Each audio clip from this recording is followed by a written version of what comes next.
Hi friends, నేను మీ Anil Kumar. Welcome back to our channel. ఈరోజు మనం ఈ వీడియోలో టెట్ 2025 అప్డేటెడ్ సైకాలజీ సిలబస్ ఆధారంగా సైకాలజీలోని ప్రతి ముఖ్యమైన చాప్టర్ను టచ్ చేస్తూ ఒక పూర్తి స్థాయి గ్రాండ్ టెస్ట్ని మీ ముందుకు తీసుకొస్తున్నాను. ఈ గ్రాండ్ టెస్ట్ యొక్క ప్రత్యేకత ఏంటంటే ప్రతి చాప్టర్ నుంచి అత్యంత ముఖ్యమైన బిట్లు ఎంపిక చేశాను. మొత్తం 30 హై ఇంపార్టెంట్ ప్రశ్నలు ఉంటాయి. ప్రతి ప్రశ్నకు కేవలం ఆన్సర్ మాత్రమే కాదు, ఆప్షన్ వెనుకున్న కాన్సెప్ట్ని కూడా క్లియర్గా మీకు వివరించడం జరుగుతుంది. అంటే ప్రశ్న సమాధానం మాత్రమే కాదు, ఈ టాపిక్ మొత్తం మీకు క్లియర్ అవుతుంది. కాబట్టి మనకు టెట్ సమయాన్ని దగ్గర పడుతున్నందున మనకి ఈ సమయంలో సిలబస్ చెప్పుకోవడం కంటే కూడా ఇలా గ్రాండ్ టెస్టులు చేసుకున్నట్లయితే మన ప్రిపరేషన్కి క్లారిటీ ఉంటుంది. అదేవిధంగా కంటిన్యూటీ అనేది కూడా కొనసాగుతుంది. కాబట్టి ఇది అదే లక్ష్యంతో నేను తయారు చేయడం జరిగింది. ఈ బిట్లు కేవలం టెట్కు మాత్రమే కాదు, డిఎస్సికి కూడా డైరెక్ట్గా ఉపయోగపడేటువంటి బిట్లు. కాబట్టి వీడియోని ఎక్కడ కూడా స్కిప్ చేయకుండా మొదటి నుంచి చివరి వరకు చూసినట్టయితే మీకు ఈ సైకాలజీ ప్రిపరేషన్ అనేది టెట్కి చాలా బలమైన పునాది అవుతుంది. కాబట్టి ఈ వీడియో మీకు నచ్చితే లైక్ చేయండి, షేర్ చేయండి, సబ్స్క్రైబ్ చేయండి. మీ అభిప్రాయాన్ని కామెంట్ రూపంలో తెలియజేయండి. Bit number 1. ఈ క్రింది వాటిలో పెరుగుదలకు సంబంధించిన అంశం కానిదేది? Which of the following is not related to growth? 1. పెరుగుదల అనేది సంకుచితమైనది. ఆప్షన్ 2. పెరుగుదలను ఖచ్చితంగా కొలవవచ్చు. ఆప్షన్ 3. పెరుగుదల అనేది గుణాత్మకమైనది. ఆప్షన్ 4. పెరుగుదల అనేది పరిపక్వత చేరుకున్న తర్వాత ఆగిపోతుంది. ఫ్రెండ్, ఇక్కడ క్వశ్చన్ ఏమడిగాడో ఒకసారి మీరు గమనించండి. క్వశ్చన్లో పెరుగుదలకు సంబంధించినటువంటి అంశం కానిది అన్నాడు. కాబట్టి దీని కరెక్ట్ ఆన్సర్ వచ్చేసి ఆప్షన్ 3, పెరుగుదల అనేది గుణాత్మకమైనది. ఫ్రెండ్స్, పెరుగుదల అనేది గుణాత్మకమైనది కాదు, పెరుగుదల అనేది పరిమాణాత్మకమైనది, వికాసం అనేది గుణాత్మకమైనది. మొదటి ఆప్షన్ పెరుగుదల సంకుచితమైనది అనేది పెరుగుదల అనేది ఇది శారీరక వికాసానికి సంబంధించినది మాత్రమే, కాబట్టి ఇది సంకుచితమైనది. పెరుగుదలను ఖచ్చితంగా కొలవచ్చు అంటే కొలవచ్చు. ఒక వ్యక్తి యొక్క బరువుని, అదేవిధంగా అతని యొక్క ఎత్తును మనము సులభంగా కొలవచ్చు. కాబట్టి రెండో ఆప్షన్ కూడా కరెక్టే. ఇక నాలుగో ఆప్షన్ ఏమంటున్నాడు?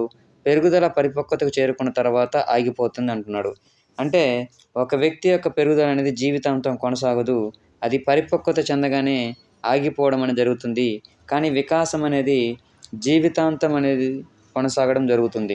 కాబట్టి కరెక్ట్ ఆన్సర్ ఈజ్ ఆప్షన్ 3, పెరుగుదల అనేది గుణాత్మకం అనేది రాంగ్. Bit number 2. ఈ క్రింది వాటిలో వికాస నియమం గురించి సరికాని వాక్యం ఏది? Which of the following is not correct regarding to the principles of development? First option, వికాసం అనేది ఒక ఖచ్చితమైన నమూనాను లేదా క్రమాన్ని పాటిస్తుంది. ఆప్షన్ 2, పెరుగుదల మరియు వికాసం అనేది అన్ని దశల్లో ఒకే విధంగా ఉంటుంది. ఆప్షన్ 3, వికాసం అనేది సంచితమైనది. ఆప్షన్ 4, వికాసాన్ని ప్రాగుక్తీకరించవచ్చు. ఫ్రెండ్స్, ఇక్కడ మనకి టెక్స్ట్ బుక్లో వికాస నియమాలని మొత్తం 10 ఉండడం జరుగుతుంది. అయితే ఇక్కడ ఏమంటున్నాడంటే సరికాని వాక్యం ఏదని అడుగుతున్నాడు వికాస నియమాల గురించి. మొదటి ఆప్షన్ ఏం చెప్పాను? వికాసం అనేది ఒక ఖచ్చితమైన నమూనాను పాటిస్తుందంటే ఒక ఖచ్చితమైన నమూనాను పాటిస్తుంది, కరెక్ట్ ఆన్సర్, కరెక్ట్ అది. రెండోది వచ్చేసి పెరుగుదల వికాసం అనేది అన్ని దశల్లో ఒకే విధంగా ఉంటుందంటే అన్ని దశల్లో వికాసం పెరుగుదల అనేది ఒకే విధంగా ఉండదు. శైశవ దశలో వికాసం అనేది చాలా ఫాస్ట్గా ఉంటుంది. తర్వాత బాల్య దశలో, ఉత్తర బాల్య దశ మరియు పూర్వ బాల్య దశలో కొంచెం పెరుగుదలను తగ్గి తిరిగి కౌమార దశలో గ్రోత్ అనేది చాలా ఎక్కువ వేగంగా ఉంటుంది. ఇక మూడో ఆప్షన్ వచ్చేసి వికాసం అనేది సంచితమైనది. అంటే వికాసం అనేది ముందరి వికాసము తర్వాత వికాసాన్ని పునాదిగా పనిచేస్తుంది. కాబట్టి మనం వికాసాన్ని ఏమనొచ్చు అంటే సంచితమైనది అనవచ్చు. అదేవిధంగా వికాసాన్ని ప్రాగుక్తీకరించవచ్చు అంటే ఊహించవచ్చు అనమాట. అంటే ఒక వ్యక్తి భవిష్యత్తులో ఎంత మేరకు అభివృద్ధి చెందుతాడో ప్రస్తుతం ఉన్నటువంటి వికాస వేగాన్ని బట్టి మనము ఊహించవచ్చు అనమాట. కాబట్టి వికాసాన్ని ప్రాగుక్తీకరించవచ్చు అనేది కూడా కరెక్టే. ఇక్కడ కరెక్ట్ కానిది ఏంటంటే వికాసం అనేది అన్ని దిశలలో ఒకే విధంగా ఉంటుంది అనేది రాంగ్. ఇక మూడవ బిట్, ఒత్తిడి ప్రయాసాలతో కూడుకున్న దశనే కౌమార దశ అని పేర్కొన్న మనోవిజ్ఞాన శాస్త్రవేత్త ఎవరు? Which psychologist described adolescence as a period of stress and storm? Option 1, Sigmund Freud. Option 2, John Dewey. Option 3, Eric Erikson. Option 4, Stanley Hall. Correct answer is option 4, Stanley Hall అనమాట. ఫ్రెండ్స్, మన గత వీడియోలో నేను సైకాలజీ మీద చేయడం జరిగింది. వాటిల్లో ఈ వికాస సూత్రాలు ఎన్ని, వికాస దశలు ఏమేమి ఉన్నాయి, ఎలిజబెత్ హర్లాక్ ప్రకారము వికాసంలో దశలు ఎన్ని, అది కూడా చెప్పడం జరిగింది. కాబట్టి మీరు ఎవరైనా ఆ వీడియో చేయనట్టయితే ఈ కాన్సెప్ట్స్ మీద ఇంకా క్లారిటీ కావాలంటే ఒక్కసారి ఆ వీడియోని విజిట్ చేయండి. ఒక వ్యక్తి యొక్క సమస్యను నిర్ధారించి లేదా డయాగ్నోసిస్ చేసి నివారణ సూచించేందుకు ఉపయోగించే పరిశోధనా పద్ధతిని ఏమంటారు? Which research method is used to diagnose an individuals problem and suggested remedies? Option 1 ప్రయోగాత్మక పరిశోధన, ఆప్షన్ 2 వ్యక్తి అధ్యయన పద్ధతి, దీన్నే కేస్ స్టడీ అంటారు, ఆప్షన్ 3 సహసంబంధ పరిశోధన, ఆప్షన్ 4 అణుదైర్ఘ్య విధానం. కరెక్ట్ ఆన్సర్ వచ్చేసి ఆప్షన్ 2 వ్యక్తి అధ్యయన పద్ధతి. ఫ్రెండ్స్, ఈ బిట్ ఎక్కడి నుంచి తయారు చేయడం జరిగిందంటే మనకు టెట్ సిలబస్లో ఇచ్చాడు, వికాసాన్ని అర్థం చేసుకోవడంలో అణుదైర్ఘ్య మరియు ఖండచ్ఛేదన విధానాలను ఇవ్వడం జరిగింది. దీన్నే longitudinal and cross sectional approaches of understanding development అనే లెసన్ ఇవ్వడం జరిగింది. అందులో ఈ వ్యక్తి అధ్యయన పద్ధతి లేదా ఈ క్లినికల్ మెథడ్ అనేది ఒక వ్యక్తి యొక్క సమస్యను నిర్ధారించి నివారణకు సూచించేందుకు ఉపయోగించే పరిశోధన పద్ధతే ఈ వ్యక్తి అధ్యయన పద్ధతి అనమాట. కాబట్టి కరెక్ట్ ఆన్సర్ వచ్చేసి వ్యక్తి అధ్యయన పద్ధతి. మీకు ఒక డౌట్ రావచ్చు, అణుదైర్ఘ్య విధానం అంటే ఏంటి, ఖండచ్ఛేదన విధానం అంటే ఏంటి సార్, మాకు సింపుల్గా చెప్పండి అంటే చెప్తాను. అణుదైర్ఘ్య విధానం అంటే ఏంటంటే ఒక వ్యక్తిని దీర్ఘకాలం పాటు పదే పదే పరిశీలించడాన్ని ఏమంటారంటే అణుదైర్ఘ్య విధానం అంటారు. అదేవిధంగా ఖండచ్ఛేదన విధానం అంటే ఒక నిర్దిష్టమైనటువంటి సమయంలో ఒక వ్యక్తిని పదే పదే పరిశీలించడాన్ని ఏమంటారంటే ఖండచ్ఛేదన విధానం అంటారు. సింపుల్గా చెప్పాలంటే అణుదైర్ఘ్య విధానం అనేది దీర్ఘకాలికమైనటువంటి ఒక పరిశీలన, ఖండచ్ఛేదన విధానం అనేది ఒక స్వల్పకాలికమైనటువంటి పరిశీలన. ఇది దీర్ఘకాలం కాబట్టి అణుదైర్ఘ్య విధానం అనేది సమయం ఎక్కువ తీసుకోవడం జరుగుతుంది. ఖండచ్ఛేదన విధానం అనేది స్వల్పకాలికం కాబట్టి సమయం అనేది ఇందులో ఆదా అవ్వడం జరుగుతుంది. ఫ్రెండ్స్, ఇంతవరకు మీరు గుర్తుపెట్టుకుంటే చాలు, మనకి ఇందులో నుంచి బిట్టుపోవడానికి అవకాశం లేదు. 5th క్వశ్చన్, విద్యార్థి శిక్షను తప్పించుకోవడానికి నైతిక ప్రమాణాలు పాటించే నైతిక వికాస స్థాయి ఏది? At which moral development levels does A student follow moral rules to avoid punishment? Option 1 పూర్వ సాంప్రదాయక స్థాయి, ఆప్షన్ 2 సాంప్రదాయ స్థాయి, ఆప్షన్ 3 ఉత్తర సాంప్రదాయ స్థాయి, ఆప్షన్ 4 పైవేవి కాదు.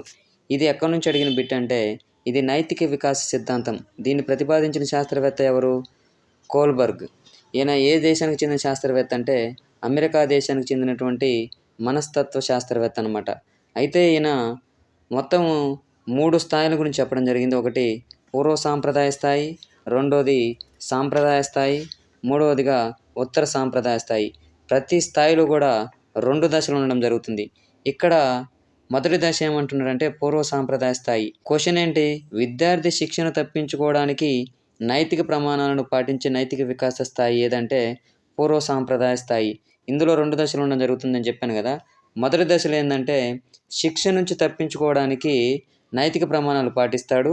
అదేవిధంగా పూర్వ సాంప్రదాయక స్థాయిలో రెండవ దశలో బహుమానం లేదా ప్రతిఫలం లేదా తన స్వలాభం కోసం నైతిక విలువలు పాటించడం అనేది జరుగుతుంది.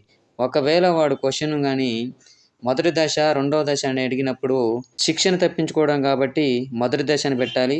లేదు అక్కడ మొదటి దశ రెండవ దశ అడగలేదు కాబట్టి డైరెక్ట్గా మనం పూర్వ సాంప్రదాయ స్థాయిని ఆప్షన్గా పెట్టవచ్చు. మిగిలినటువంటి సాంప్రదాయ స్థాయిలోను మరియు ఉత్తర సాంప్రదాయ స్థాయిలో ఉన్నటువంటి దశల గురించి నేను నెక్స్ట్ చేయబోయేటువంటి గ్రాండ్ టెస్ట్లో వాటి గురించి వివరించడం జరుగుతుంది. కాబట్టి ఆ కాన్సెప్ట్ మీద మీకు ఒక క్లియర్ అండర్స్టాండింగ్ అనేది రావడం జరుగుతుంది. కాబట్టి ఫ్రెండ్స్, ఈ వీడియో అనేది మీకు చాలా యూజ్ అవుతుంది సైకాలజీ విషయంలో. బిట్ నెంబర్ 6, క్రింది వాటిలో సిగ్మండ్ ఫ్రాయిడ్ ప్రతిపాదించిన మనోలైంగిక వికాస దశ కానిదేది? Which of the following is not a stage in Sigmund Freud's psychosexual development theory? Option 1 మౌఖిక దశ లేదా ఓరల్ స్టేజ్, ఆప్షన్ 2 గుప్త దశ, ఆప్షన్ 3 జననాంగ దశ, ఆప్షన్ 4 అంతర్దృష్టి దశ. సిగ్మండ్ ఫ్రాయిడ్ ప్రతిపాదించిన సిద్ధాంతం ఏంటంటే మనోలైంగిక వికాస సిద్ధాంతం. ఇది ఒక బిట్ అయిపోయింది. తర్వాత ఇక్కడ ఏమంటున్నాడంటే మనోలైంగిక వికాస దశ కానిది అని అడుగుతున్నాడు. మనోలైంగిక వికాస దశలు ఎన్ని ఉంటాయంటే 5 ఉండడం జరుగుతుంది. అవి 1 మౌఖిక దశ, 2 ఆసన దశ, 3 శిష్ణ దశ, 4 గుప్త దశ, 5 జననాంగ దశ. ఇక్కడ లేని దశ ఏంటంటే ఆప్షన్ 4 అంతర్దృష్టి దశ. ఈ అంతర్దృష్టి దశ అనేది ఎక్కడ సార్ అంటే ఇది సృజనాత్మక ప్రక్రియలో ఉన్నటువంటి దశలు. ఈ సృజనాత్మక ప్రక్రియ గురించి తెలియజేసిన శాస్త్రవేత్త ఎవరంటే గ్రహం వెల్లాస్ అనే శాస్త్రవేత్త. ఆయన రచించిన గ్రంథం ఏంటంటే ఆర్ట్ ఆఫ్ థాట్ అనే గ్రంథంలో ఈ సృజనాత్మక ప్రక్రియలోని దశల గురించి వివరించడం జరిగింది. అవి ఏమేంటి సార్ అంటే సన్నాహ దశ, గుప్త దశ, అంతర్దృష్టి దశ, అదేవిధంగా నిరూపణ దశ. నేను ఏదైతే ఓరల్గా చెప్తున్నానో వాటిని మీరు నోట్స్లో రాసుకున్నట్లయితే మీకు క్విక్ రివిజన్ చేసుకోవడానికి ఎక్కువ హెల్ప్ అవుతుంది. కాబట్టి ఎవరైనా వీడియో చూస్తున్న వాళ్ళు ఉంటే మీరు ఈ విషయాన్ని నోట్బుక్లో రాసుకున్నట్లయితే మీరు టెక్స్ట్ బుక్లో వెతకాల్సిన అవసరం లేకుండా ఒకే దగ్గరే మీకు పూర్తి ఇన్ఫర్మేషన్ అనేది దొరకడం జరుగుతుంది. Bit number 7. ఒక వ్యక్తి యొక్క విజయ సాధనలో సాధారణ ప్రజ్ఞ అనేది కేవలం 20% ప్రభావం చూపితే ఉద్వేగ ప్రజ్ఞ అనేది 80% ప్రభావం చూపుతుందని తెలియజేసిన మనోవిజ్ఞాన శాస్త్రవేత్త ఎవరు? Which psychologist stated that if general intelligence contributes 20% to success, emotional intelligence contributes to 80%. Option 1 Sigmund Freud, option 2 Daniel Goldman, option 3 Salovey and mayor, option 4 Erik Erikson. సాధారణంగా ఫ్రెండ్స్, మనం ఏదైనా ఒక ఎగ్జామ్లో ఉత్తీర్ణత సాధించాలన్నా లేదంటే ఉద్యోగాన్ని సాధించాలన్నా మనకు సాధారణ ప్రజ్ఞ అనేది కేవలం 20% మాత్రమే ప్రభావం చూపుతుంది. అంటే మనం ఏదైతే చదివి వెళ్తామో అది కేవలం 20% మాత్రమే ప్రభావం చూపుతుంది. కానీ మిగిలిన 80% ప్రభావం అనేది నువ్వు ఎమోషనల్గా ఎంత బ్యాలెన్సింగ్గా ఉన్నావు అనేదే ఆ ఉన్నటువంటి 2.5 అవర్స్లో నీ ఎగ్జామ్ యొక్క రిజల్ట్ని మారుస్తుందన్నమాట. కాబట్టి ఈ డానియల్ గోల్డ్మెన్ యొక్క అభిప్రాయం ప్రకారం ఏంటంటే, ఎవరైనా ఒక వ్యక్తి విజయం సాధించాలంటే అతనిలో సాధారణ ప్రజ్ఞ అనేది కేవలం 20% మాత్రం ప్రభావం చూపితే 80% అనేది ఉద్వేగ ప్రజ్ఞ అనేది ప్రభావం చూపుతుందని తెలియజేయడం జరిగింది. మరి సిగ్మండ్ ఫ్రాయిడ్ ఏం ప్రతిపాదించాడు సార్ అంటే, ఆయన మనోలైంగిక వికాస సిద్ధాంతాన్ని ప్రతిపాదించడం జరిగింది. అదేవిధంగా Peter Salovey and John Mayer ఏం ప్రతిపాదించారంటే, సామర్థ్య నమూనా ఆధారంగా ఉద్వేగ ప్రజ్ఞను వివరించింది ఎవరంటే ఈ John Mayer and Peter Salovey. మరి ఎరిక్ ఎరిక్సన్ ఏం ప్రతిపాదించాడు సార్ అంటే, మనోసాంఘిక వికాస సిద్ధాంతాన్ని ప్రతిపాదించింది ఎవరంటే ఎరిక్ ఎరిక్సన్. Bit number 8. క్రింది సిద్ధాంతాలు మరియు శాస్త్రవేత్త జంటలలో తప్పుగా జత చేయబడినది ఏది? Which of the following theory and psychologist pairs is incorrectly matched?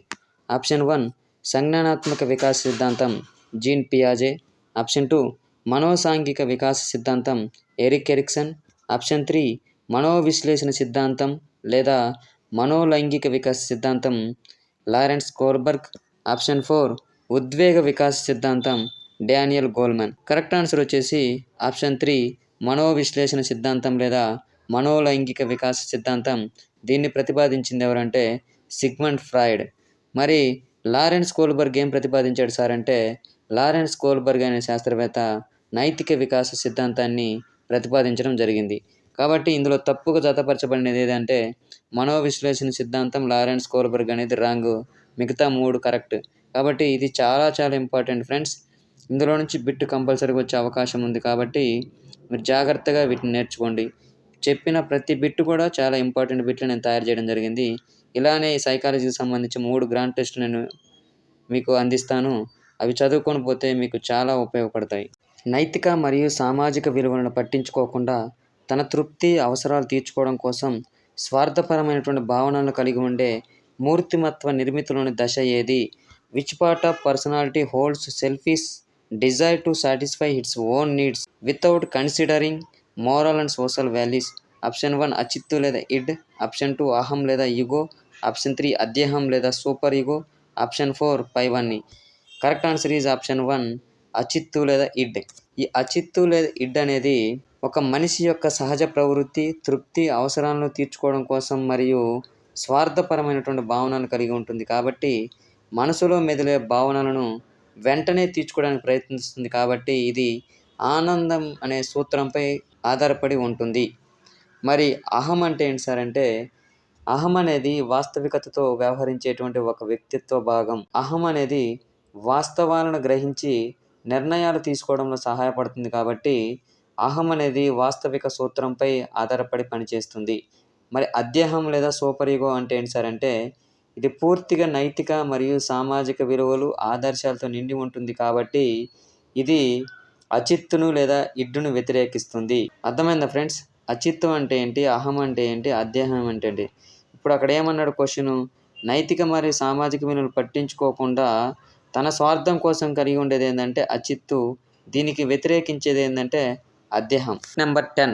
ఒక నిరుద్యోగికి రైల్వే స్కూలు మరియు నవోదయ స్కూల్ రెండిట్లో ఉద్యోగం రావడం వల్ల దేనిలో చేరాలో నిర్ణయం తీసుకోలేకపోవడం అనేది ఏ సంఘర్షణకు ఉదాహరణ? An unemployed person gets job offer from both railway school and Navodaya school and is unable to decide which one to join. This situation is an example of which conflict? Option 1 ఉపగమ సంఘర్షణ, option 2 ఉపగమ పరిహార సంఘర్షణ, option 3 పరిహార సంఘర్షణ, option 4 ఉపగమ పరిహార సంఘర్షణ. అసలు conflict అంటే ఏంటి సార్ అంటే 2 లేదా అంతకంటే ఎక్కువ విరుద్ధమైన కోరికల ఫలితంగా వ్యక్తి యొక్క ప్రవర్తనలో ఏర్పడే ఉద్రిక్తతనే సంఘర్షణ అంటారు. లేదా 2 పరస్పర విరుద్ధ కోరికల మధ్య ఏర్పడే తన్యతను లేదా టెన్షన్ వల్ల కలిగేటువంటి బాధాకరమైనటువంటి ఉద్వేగ స్థితినే సంఘర్షణ అంటారనమాట. ఈ సంఘర్షణను వర్గీకరించినటువంటి శాస్త్రవేత్త ఎవరంటే కర్ట్ లెనిన్. ఫ్రెండ్స్ చాలా ఇంపార్టెంటు. టైం తీసుకుంటున్నానని మీరు ఫీల్ అవ్వద్దు. ఇది చాలా ఇంపార్టెంట్ అనమాట డిఎస్సికి కూడా. కాబట్టి ఇక్కడ ఏమంటున్నాడంటే ఒక నిరుద్యోగికి 2 స్కూల్స్‌లో కూడా ఉద్యోగం రావడం జరిగింది. అవి 2 కూడా సెంట్రల్ గవర్నమెంట్ ఉద్యోగాలే. 2 కూడా టీచింగ్ ఫీల్డ్‌కి సంబంధించినవే. కాబట్టి ఆ రెండిటిని అంటే 2 సమాన ఆకర్షణ గల లక్ష్యాలలో దేనిని ఎన్నుకోవాలో నిర్ణయించుకోలేనప్పుడు వ్యక్తి ఏమవుతాడంటే సంఘర్షణకు లోనవుతాడనమాట. కాబట్టి దీనికి కరెక్ట్ ఆన్సర్ వచ్చేసి ఉపగమ సంఘర్షణ అంటే 2 కూడా పాజిటివే. ఉపగమ పరిహారం అంటే ఒక పాజిటివ్, ఒక నెగెటివ్. పరిహార అంటే 2 కూడా నెగెటివ్ అంటే 2 కూడా ఇష్టం లేదనమాట.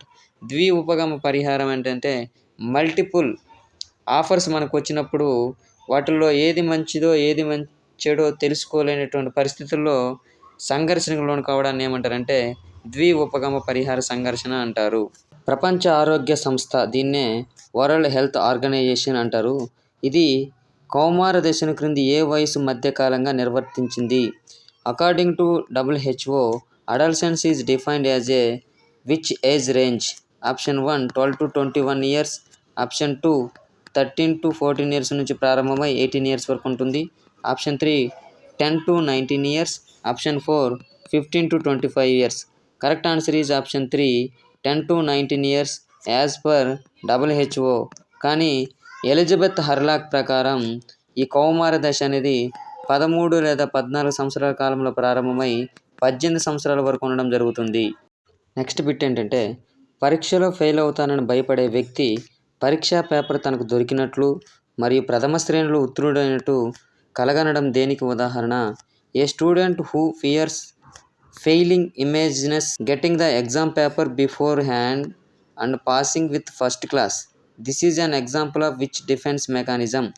ఆప్షన్ 1 స్వైర కల్పన, ఆప్షన్ 2 ప్రక్షేపణం, ఆప్షన్ 3 విస్థాపనం, ఆప్షన్ 4 ప్రతిగమనం.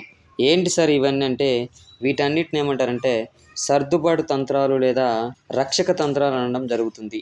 ఈ రక్షక తంత్రాలు అంటే ఏంటంటే ఒక వ్యక్తి తనకు తాను సర్దుబాటు చేసుకోవడమే కాకుండా తన చుట్టూ ఉన్నటువంటి సమాజంలో కూడా సర్దుబాటు చేసుకోవాల్సి ఉంటుంది.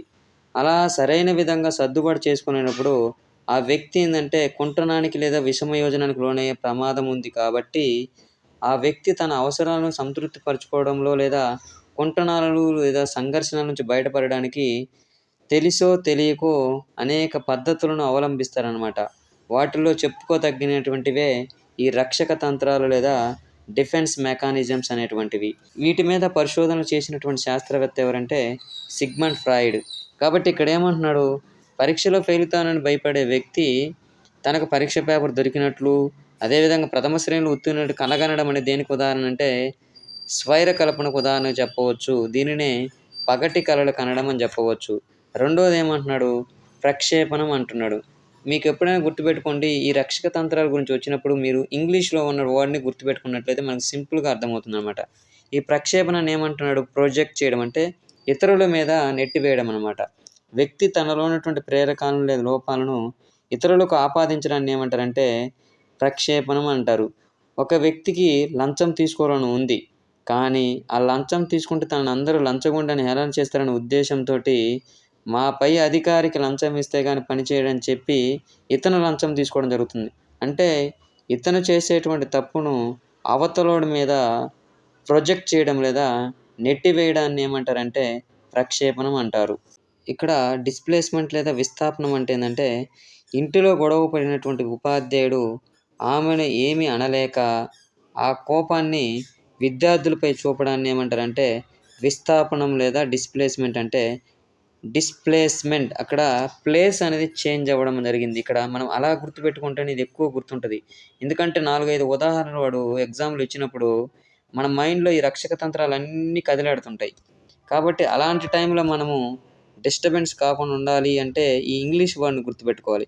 డిస్ప్లేస్మెంట్ ఏంటంటే ఒకళ్ళ మీద కోపాన్ని మరొకరి మీద చూపించడం. ఫర్ ఎగ్జాంపుల్ అత్త మీద కోపము దొత్త మీద చూపించడం అనేది కూడా ఈ విస్థాపనానికి ఉదాహరణగా చెప్పవచ్చు. తర్వాత ప్రతిగమనం అంటే ఏంటి సార్ అంటే రిగ్రెషన్. అంటే గమనం అంటే ముందుకు వెళ్ళడాన్ని ఏమంటారు? గమనం అంటారు. ప్రతిగమనం అంటే ఏంటంటే వెనక్కి వెళ్ళడం లేదా గతానికి వెళ్ళడం. ఏదైనా ఒక సమస్యకు పరిష్కారం పొందలేనటువంటి స్థితిలో పెద్దవారు ఏం చేస్తారంటే చిన్న పిల్లల్లాగా ప్రవర్తించడం జరుగుతుంది కాబట్టి దీన్ని ప్రతిగమనానికి ఉదాహరణగా చెప్పవచ్చు. కాబట్టి ఈ 12వ బిట్‌కి ఆన్సర్ ఏందంటే స్వైర కల్పన లేదా పగటి కలలు కనడం. సభ్యుల యొక్క అభిప్రాయాలు, భావాలు, సూచనలకు విలువనిస్తూ పరస్పర సంప్రదింపుల ద్వారా నిర్ణయాలు తీసుకునే నాయకత్వ రకం ఏది? Which type of leadership values members opinions and feelings and makes decisions through mutual consultation? Option 1 నిరంకుశ నాయకత్వం, ఆప్షన్ 2 ప్రజాస్వామ్య నాయకత్వం, ఆప్షన్ 3 జోక్యరహిత నాయకత్వం, ఆప్షన్ 4 రూపాంతర నాయకత్వం. ఈ నాయకత్వం మీద ప్రయోగాలు చేసినటువంటి శాస్త్రవేత్త ఎవరంటే సర్ మార్టిన్ కాన్వే అనే శాస్త్రవేత్త చేయడం జరిగింది. ఈయన ప్రకారం నాయకత్వం అనేది 3 రకాలుగా ఉంటుంది. ఒకటి నిరంకుశ నాయకత్వం, రెండోది ప్రజాస్వామ్య నాయకత్వం, 3 జోక్యరహిత నాయకత్వం. అయితే ఈ నిరంకుశ నాయకత్వానికి గల మరొక పేరు ఏంటంటే నిర్దేశిత నాయకత్వం అంటారు. మరి ప్రజాస్వామ్య నాయకత్వానికి గల మరొక పేరు సహభాగ నాయకత్వం అని అంటారు. జోక్యరహిత నాయకత్వం అంటే సభ్యులకు పూర్తి స్వేచ్ఛ అనేది ఉండడం జరుగుతుంది. కాబట్టి ఇక్కడ కరెక్ట్ ఆన్సర్ వచ్చేసి ఆప్షన్ 2 ప్రజాస్వామ్య నాయకత్వం. ఈ ప్రజాస్వామ్య నాయకత్వాన్ని ఏమంటారని చెప్పాను నేను? సహభాగ నాయకత్వం అని చెప్పవచ్చు అని చెప్పాను కదా. ఈ నాయకత్వంలో నాయకులు అనేటువంటి ఏంటంటే సమూహంలో ఉన్నటువంటి సభ్యుల యొక్క అభిప్రాయాలకు మరియు భావాలకు కూడా విలువనివ్వడం జరుగుతుంది. ఏదైనా ఒక నిర్ణయాన్ని తీసుకోవాలంటే ఆ సభ్యులతోటి పరస్పర సంప్రదింపులు జరిపి నిర్ణయాలు తీసుకోవడం జరుగుతుంది. కాబట్టి ఈ రకమైనటువంటి నాయకత్వంలో సభ్యులు మరియు నాయకుడు ఇద్దరు కూడా క్రియాశీలకంగా ఉండడం జరుగుతుంది. లేదా నిరంకుశ నాయకత్వానికి ఉదాహరణకి నేను ఆల్రెడీ చెప్తున్నాను, హిట్లర్గా చెప్పుకోవచ్చు. జోక్యరహిత నాయకత్వం అంటే ఏంటంటే నాయకుడు అనేవాడు కేవలం నామమాత్రంగానే ఉండి పూర్తి స్వేచ్ఛని సభ్యులకు ఇవ్వడం అనేది జరుగుతుంది. ఎమిలీ గ్రంథ రచయిత ఎవరు? Who is the author of the book Emile? Option 1 Howard Gardner, option 2 Rousseau, option 3 Montessori, option 4 Spearman. Correct answer is option 2 Rousseau. ఈ ఎమిలీ గ్రంథ రచయిత ఎవరంటే రూసోగా మనం చెప్పవచ్చు. Next bit. శిక్షణ ద్వారా ప్రత్యేక జ్ఞానాన్ని, నైపుణ్యాన్ని పొందగలిగే లక్షణాల సమూహమే సహజ సామర్థ్యం అని తెలిపినటువంటి వారు ఎవరు? Who stated that aptitude is a set of characteristics that enables a person to acquire special knowledge and skills through training? Option 1 Bingham, option 2 Traxler, option 3 Jones, option 4 Stanley Hall. Correct answer is option 1 Bingham. Stanley Hall ఏం చెప్పాడు? కౌమార దశ అనేది ఒత్తిడి ప్రయాసాలతో కూడినటువంటి దశ అని చెప్పడం జరిగింది. మరి ట్రాక్సిల్లర్ ఏం చెప్పాడు సార్ అంటే భవిష్యత్తును సూచించే వ్యక్తి యొక్క ప్రస్తుత స్థితినే సహజ సామర్థ్యం అంటారని ట్రాక్సిల్లర్ చెప్పడం జరిగింది. మరి జోన్స్ యొక్క డెఫినేషన్ ఏంటి సార్ అంటే శిక్షణ ద్వారా ప్రత్యేక వృత్తిలో లేదా రంగంలో సాఫల్యతను పొందే సంభావ్యతను చేసేదే సహజ సామర్థ్యం అని చెప్పడం జరిగింది. ఫ్రెండ్స్, ఈ సహజ సామర్థ్యం లేదా యాప్టిట్యూడ్ నుంచి ఖచ్చితంగా బిట్ వచ్చే అవకాశం ఉంది. కాబట్టి ఈ డెఫినేషన్స్ మీరు రాసుకోండి, గుర్తుపెట్టుకోండి. ఫ్రెండ్స్, కొంచెం సమయం తక్కువ ఉండడం వల్ల ఈ వీడియోని ఇంతటితో ఆఫ్ చేస్తున్నాను. 15 క్వశ్చన్స్ తోటి remaining 15 questions as soon as possible నేను అప్లోడ్ చేయడానికి ట్రై చేస్తాను. 100% అప్లోడ్ చేస్తాను. దీని కంటిన్యూషన్ మీరు మర్చిపోయే లోపే నేను అప్లోడ్ చేస్తాను వీడియో. కాబట్టి మీరు ఈ విషయాన్ని అర్థం చేసుకోగలరు. అదేవిధంగా ఫ్రెండ్స్, మీ యొక్క టెట్ ప్రయాణంలోని డిఎస్సి ప్రయాణంలో నా వంతు సహాయంగా మీకు టెట్కు ముందే అన్ని గ్రాండ్ టెస్టులు చేయడానికి నేను రెడీగా ఉన్నాను. ఫిజిక్స్, బయాలజీ అండ్ సైకాలజీకి సంబంధించి మీ వంతు ప్రయత్నంగా లైక్ చేయండి. అదేవిధంగా మీకు తెలిసినటువంటి ఫ్రెండ్స్కి, ఇంగ్లీష్ మీడియం ఫ్రెండ్స్ ఎవరైనా చూస్తున్నట్లయితే షేర్ చేయండి. అదేవిధంగా ఇంకా ఎవరైనా మన ఛానల్ సబ్స్క్రైబ్ చేయనట్లయితే సబ్స్క్రైబ్ చేసుకోండి. మీ అభిప్రాయాన్ని కామెంట్ రూపంలో తెలియజేయండి. మీకు ఏదైనా బుక్స్ విషయంలో కానీ టెట్ డిఎస్సి విషయంలో ఏదైనా డౌట్లు ఉంటే మీరు కామెంట్ రూపంలో తెలియజేయండి. నేను ప్రతి ఒక్కరికి సమాధానం ఇస్తాను. కాబట్టి ఫ్రెండ్స్, ఈ 10 రోజులని జాగ్రత్తగా ఉపయోగించుకున్నట్లయితే మన మార్క్స్ని డిసైడ్ చేసే టైం ఇదే. ఇప్పటివరకు ఎంత చదివినామన్నది కాదు కానీ ఈ రివిజన్ అనేది మనకు చాలా ఇంపార్టెంట్ కాబట్టి ఇంకా ఎవరైనా రివిజన్ చేయకుండా ఇంకా పాత పద్ధతులను చదువుతున్నట్లయితే ఇప్పటికైనా చేంజ్ చేయండి. ఇప్పటివరకు చదివిన దాన్ని ఆప్ చేసి రివిజన్ చేసుకుంటే అది మీకు చాలా ఉపయోగపడుతుంది టెట్‌లో. ఇది నా అనుభవం ద్వారా చెప్తున్నాను friends. All the best for your exams.